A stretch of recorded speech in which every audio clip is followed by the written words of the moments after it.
What is up, everybody? Today, it is Tuesday, January 25th, 2022. My name is Dante. We are Chez Dante. And today, this is truly a special day. Truly a special day. And hopefully, actually, before I even get into that, first things first. A special thank you to those of you who support the community on Patreon. Your support means a lot to me. It allows me to continue to do this work and provide you guys with some more value that you can then share with those around you in your community. If you would like to join the Patreon, make sure you go ahead and click the link in the bio and subscribe. You can the subscription fee is the low cost of an ice cap from Tim Hortons. All right, that's all it takes. If you feel that something you learned today is more valuable than an ice cap to you, go ahead and become a patron. And with that being said, let's just go ahead and play this intro music. Perhaps your skills do extend a bit farther than basketball.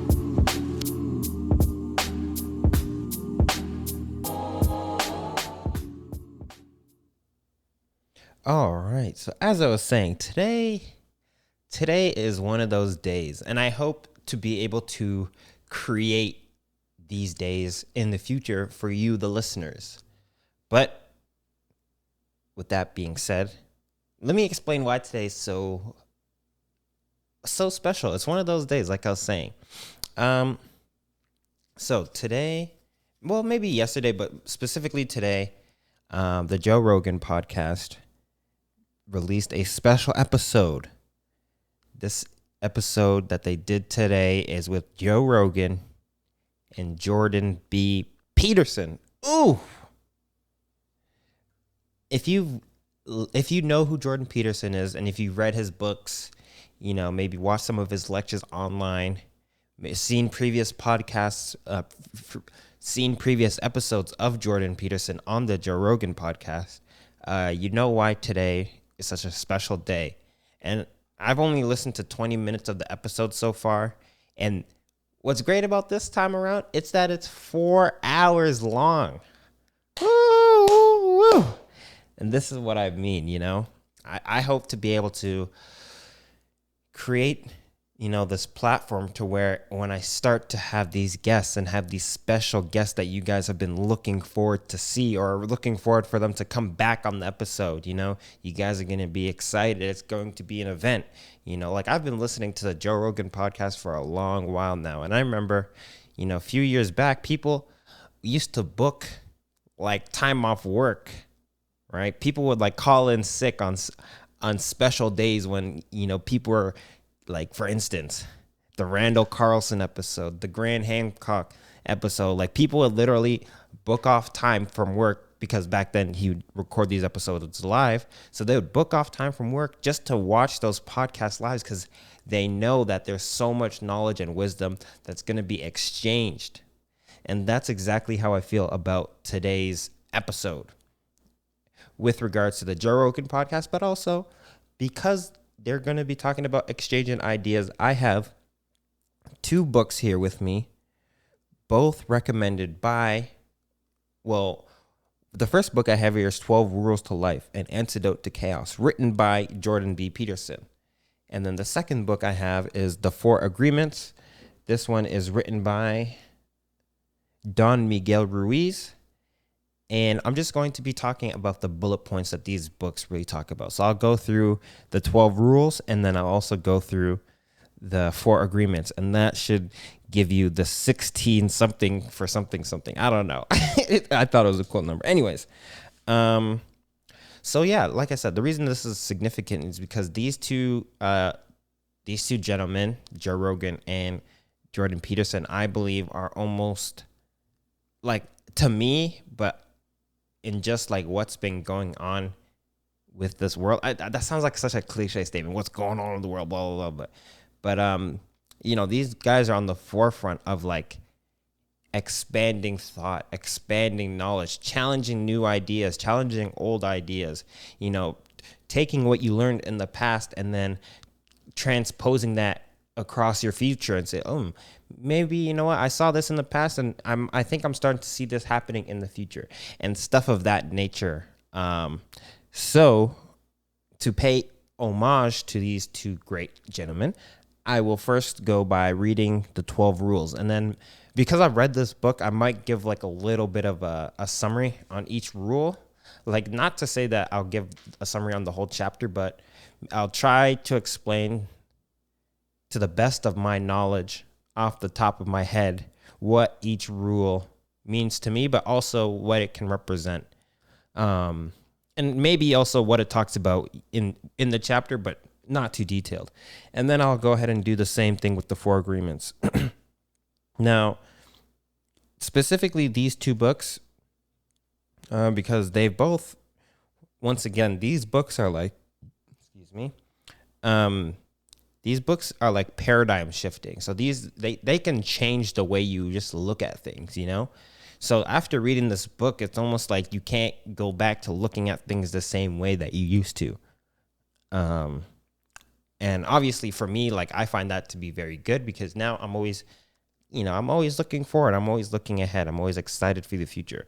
But I can always go back and look at the past and what can I learn and how can I transpose that on the future. Anyways, let's go with 12 rules to life. So like I said, I'm just going to go ahead and read the rules out loud. Let me take this cover off really quick. So yeah, I'm just going to read the rules out loud and talk about them. So rule number 1, and this, okay. Rule number 1, stand up straight with your shoulders back. This is so key. And this is, if you listen to yesterday's episode where I talked about positive self-esteem. Hold on. Let me just grab that book really quick because I want to see you how I want to show, or I don't even know what it is I want to say, but I want to basically portray how important it is to stand up straight and to make sure you have good posture. Positive self-esteem. All right, here we go. Ready? This is number 6 for 10 actions for positive self-esteem. Walked more erectly and authoritatively in public with a relaxed but rapid pace. It has been proven that individuals who walk more erectly and briskly usually are confident about themselves and where they are going. Boom. Okay, so that is number 6 from yesterday's episode. And today, rule number 1. Stand up straight with your shoulders back. Now, why is this so significant? Because once again, this plays directly into your self-image, your self-esteem, your self-confidence. Like, when you stand up straight, you feel more confident. Like, you ever notice how Superman almost has like perfect posture? He stands up as straight as can be, head up straight, looks straight ahead. But then you have someone like, the Scarecrow, and he's like hunched over, he's lanky, he's all about, trying to force fear on other people. Anyways, stand up straight. What does it say? Stand up straight with your shoulders back. So basically in this chapter, and this is, it kind of becomes a meme, but it's also not a meme. Jordan Peterson talks about the Lobster Hierarchy and how, when lobsters are looking for like a home or whatever it be at the ocean floor, 2 male lobsters, they have an opportunity to like send a signal to each other. And then based off that, so the signal contains like, this is my, it like contains their stats basically. So like their strength, how big they are, blah, blah, blah, blah. And if 2 lobsters that send each other these signals determine that they're of close enough like similarity, and they want to like, maybe they're arguing over some sort of nesting area or something, they'll actually like fight for it, right? So then what happens is the lobster that wins becomes more confident, but then the lobster that loses becomes less confident. And you see that the lobsters start to change their posture, and they start to, be weaker. They start to challenge other lobsters less because they lose that confidence. And this sort of, confidence building and confidence losing system is something that exists also in humans, but maybe we forgot about it. Maybe we just don't pay enough attention to it. But basically what he's trying to say is like, try and be as confident as you can, as often as you can, because therefore the more confident you are being, the more confident you will be. Right. So that's basically in a nutshell what he is trying to say. Obviously, I'm not an author, and obviously I'm freestyling off the top of my head. So it might not be exact, but generally to that point, that's what he's referring to. Be confident, pick your battles wisely, and then, just keep on winning, keep on moving. Rule number 2, treat yourself like someone you are responsible for helping. This is another thing, right?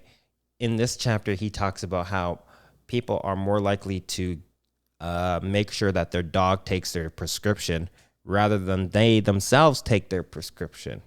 And why is that? Because I don't really remember what he said in this chapter, but basically that's what it is. You have to be able to put yourself first, but also, once again, treat yourself as if you're taking care of someone else. So if you had like a kid, right, and they're like, oh, you have to make sure you take your vitamins, it's like, that's how you really should be treating yourself. You should treat yourself like a kid.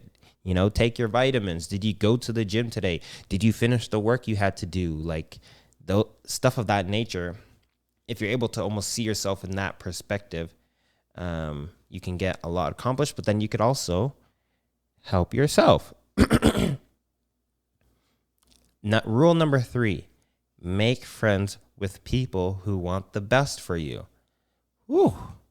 And I know I did an episode about this like during the summer last year, talking about your summer friends, right? And this kind of plays into this rule because, who you're friends with determines how you think, how you act, how you move, right?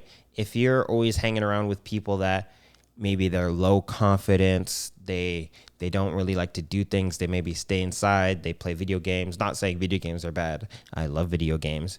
But if you're playing them all the time and you're inside and that's what your friends are doing, you're more likely to be doing that.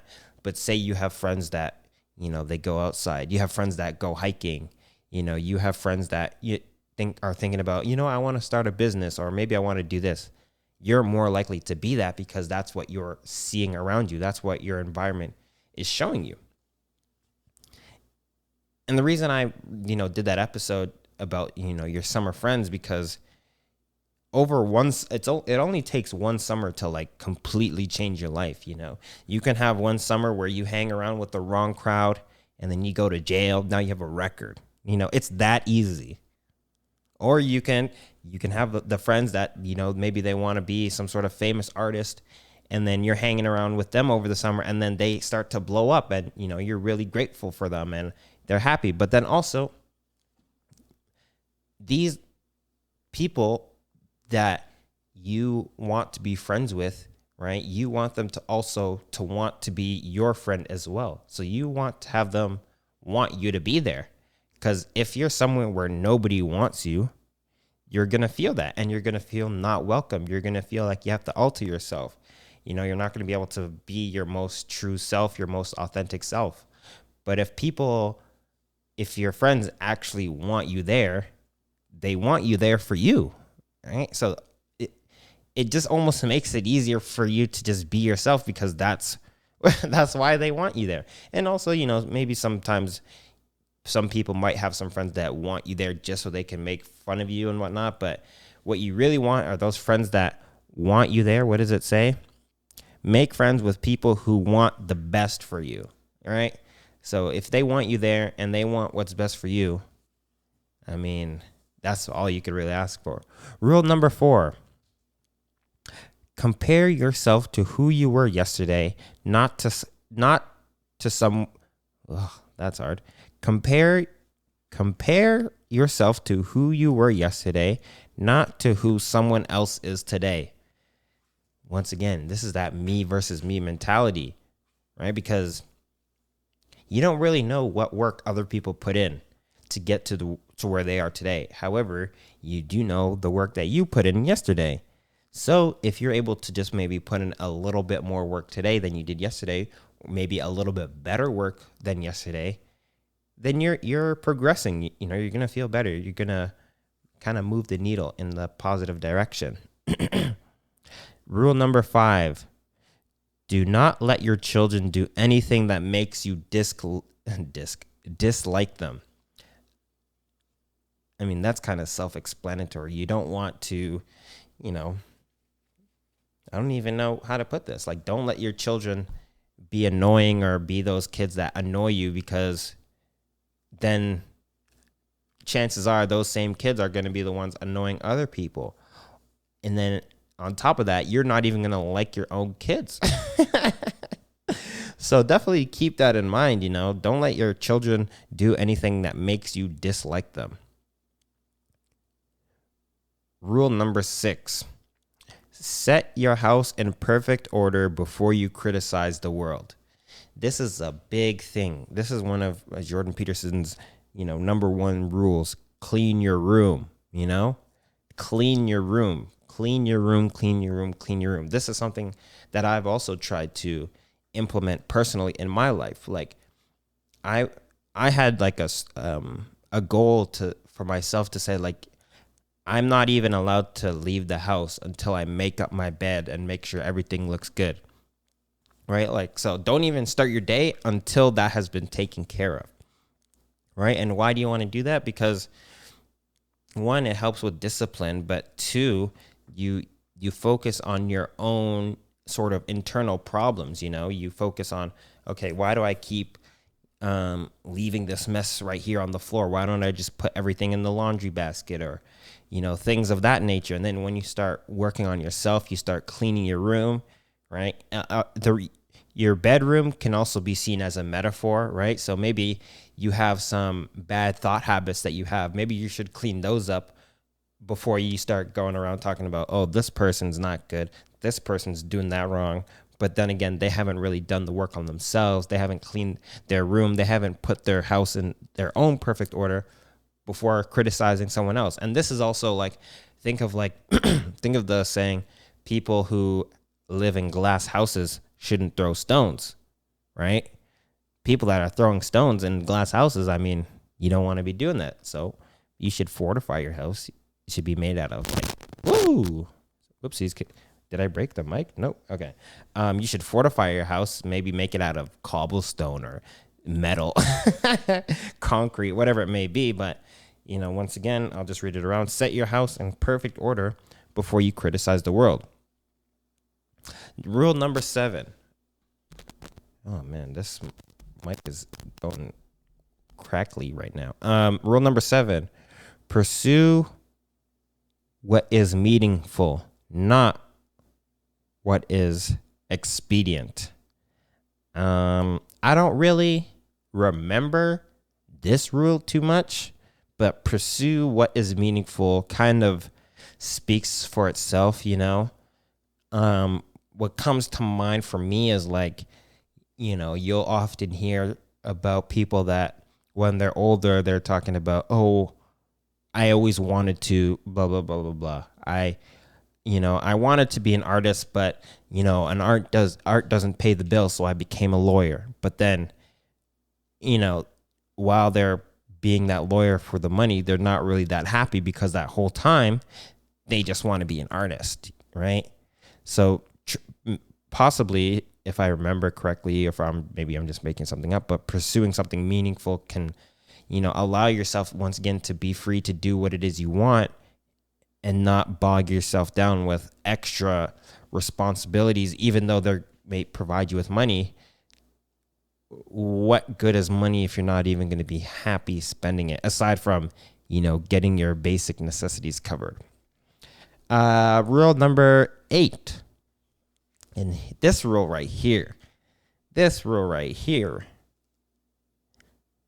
This one is hard to live by, but once you truly internalize it, anyways, let me just read the rule. Rule number 8, tell the truth, or at least don't lie. Oof, that's a bar. I'm going to read that again. Rule number 8, tell the truth, or at least don't lie. We should all be striving to tell the truth at all times. And this kind of also leads into, if you don't have something positive to say, don't say anything at all, right?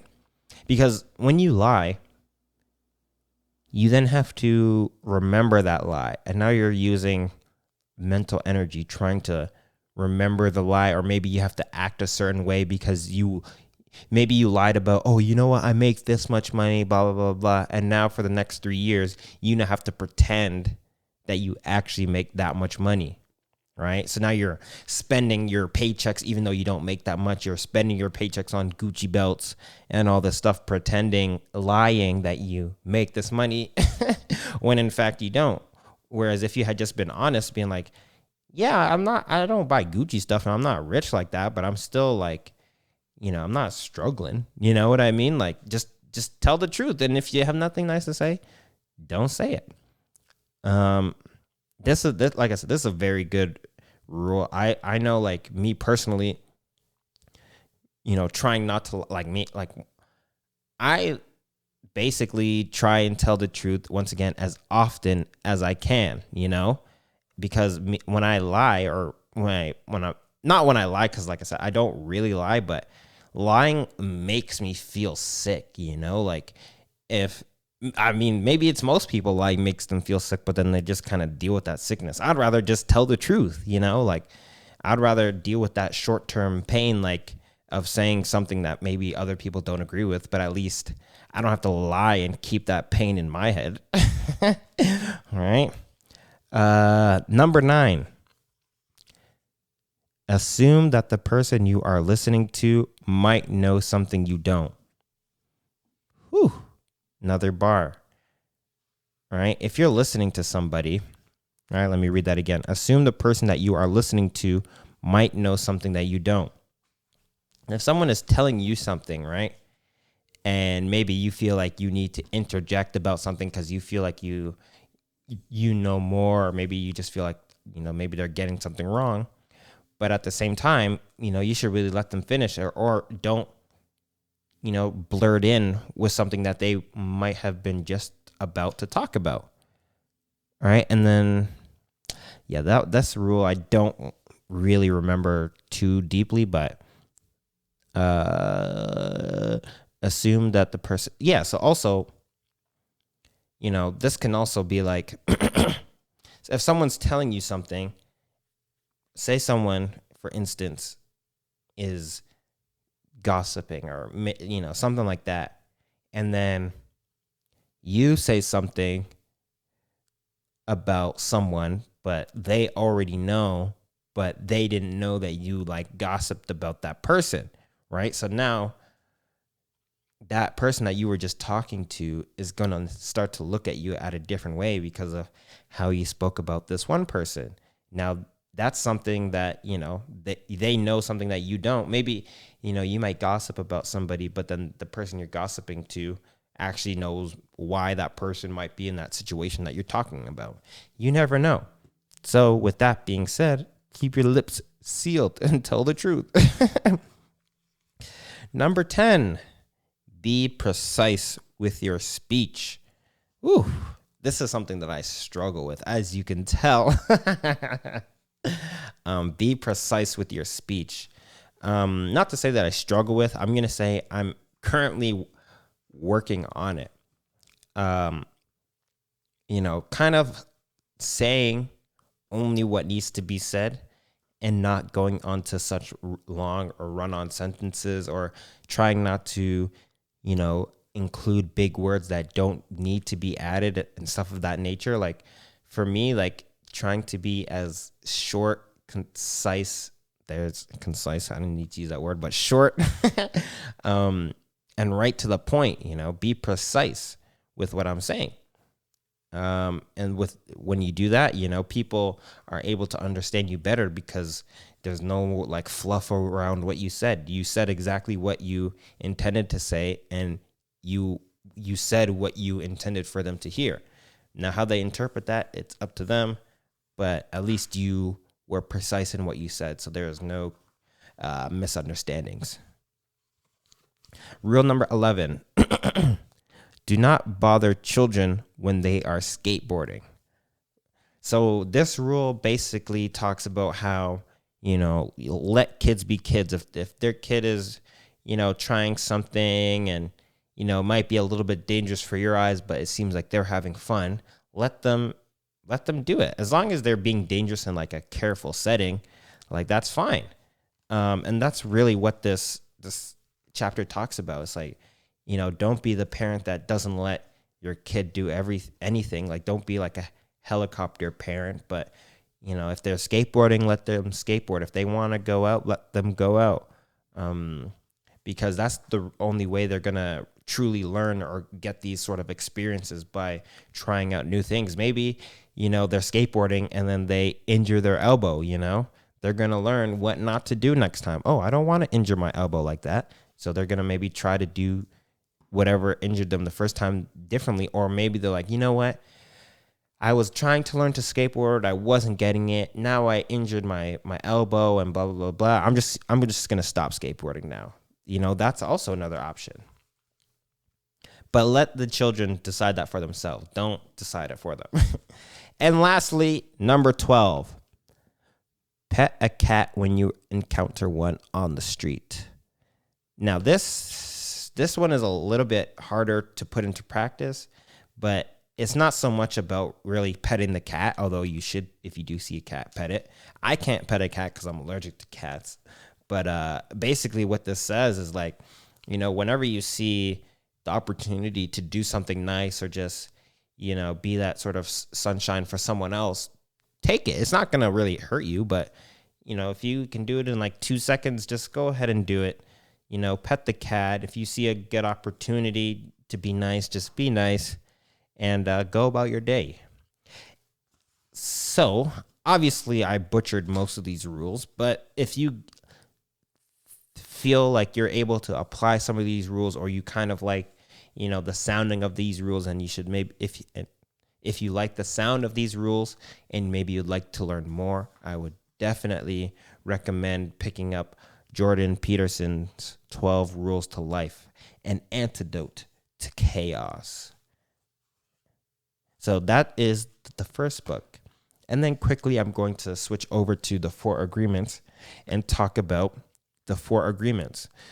So the reason I'm talking about the 4 agreements is because this is something that Joe Rogan talks about not all the time, but if you're a long-time listener, you know that he's mentioned this book a lot of times. Basically because it's saying that, if we can just agree to do these 4 things, if everybody, obviously it's not possible to get everybody, but, if a lot of people just decided, let's try and live by these, let's all agree to try and live by these 4 agreements. In general, people would just be better off by doing it. Okay. So let's go. And, you might even hear some overlap between the 4 agreements and the 12 rules to life. So the first agreement, be impeccable with your word, right? What rule was that? Was that rule 10? Be impeccable with your word. Let's flip back. Rule 10, be precise with your speech. See, and once again, these ideas, they come from multiple sources, and then the more sources you can see, the better you're able to maybe validate these sort of ideas or philosophies. So be precise with your speech. Don't say anything extra that you might regret saying. Say what you need to say it right there and then, and leave it at that. You don't have to say anything extra. The second agreement, don't take anything personally. Oof. This is something that I know a lot of people struggle with. Taking things personally or seeing things as like personal attacks and stuff. But in this book, they talk about how, and this really helped me like see, like this is one that really like shifted my paradigm. But they talk about how, you know, the way you see someone is not how they see themselves, right? And the way you see yourself is not how other people see you. You cannot change the way other people see you, right? Well, in a way you can, but you can't change the way other people think of you, right? And so to take stuff personally because the other people's version of you doesn't line up with your version of yourself is going to drive you crazy. You literally can't take it personally because they don't truly know who you are, right? They might say something like, oh, this person's this, blah, blah, blah, blah. But that's just what they see and what they think about what they've seen. But they don't know you. They're not with you 100% of the time. They're not in your mind. They don't see you the way you see yourself. So don't take it personally. Number 3, the third agreement. Don't make assumptions. Do I even need to say anything more to that? Don't make assumptions. Yeah, I'm not even going to say anything. Number 5, the fourth agreement, always do your best. Always do your best. If you're always doing your best, you're impeccable with your word. You don't take anything personally. You don't make assumptions, and you always do your best. We should all be able to live a more prosperous life. That's going to conclude this episode. This was an actual even longer one. Like I said, these episodes are going to get longer and longer and longer and longer. And then hopefully, you know, if you've been listening, maybe you come back to this episode in like 5 years and I'm doing like a 4-hour episode like they just did today with Jordan Peterson and Joe Rogan. You know, like I want to be able to be in the future. I want people to be able to be excited for an upcoming episode, excited for a guest, and, you know, to be able to see a 4-hour episode and be like, let's go, I'm excited, you know? So yeah, anyways, that's going to conclude this episode. A lot of great knowledge by these two gentlemen. Well, I guess 3. Jordan Peterson wrote one book, and then Don Miguel Ruiz wrote the second book, but Joe Rogan really talks about it a lot. But anyways, if you guys enjoyed this episode, make sure to leave a like, leave a comment. Tell me what rule that you want to start working on first, or what rule you think is most important in life. And tell me which of the 4 agreements. Actually, you should just be doing all of them. And also you should be following all 12 rules. But which one, you got to be precise. Be impeccable with your word. Yeah, tell me what your favorite rule is and tell me which one of the agreements resonates with you the most. If you find that you learned something of value today, please, please, please make sure you click the link in the bio. Subscribe to the Patreon for the low cost of an ice cap from Tim Hortons per month. Like, that's it. 1 ice cap a month, and you get to be subscribed to the Patreon with all this knowledge. You get to be exclusive talk with other patrons. You can DM me directly. I'm thinking of adding a book list on there because I do have a pretty sizable list of books that I've read and am currently reading. And yeah, I think that's it. So with that being said, until next time, let's play this outro music. Further. I'm sorry? You said my skills extend farther than the basketball court. Farther relates to distance.